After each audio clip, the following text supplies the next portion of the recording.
You ask Tiger to solve. This deals with linear equations with one unknown. The final result is y equals 8/9. Let's solve it step by step. Group all y terms on the left side of the equation. Add 4y to both sides. Group like terms. Simplify the arithmetic. Group like terms.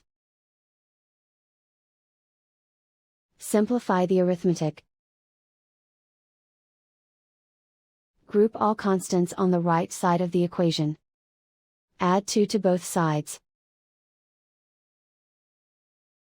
Simplify the arithmetic.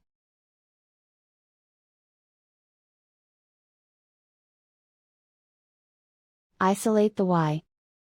Divide both sides by 9. Simplify the fraction.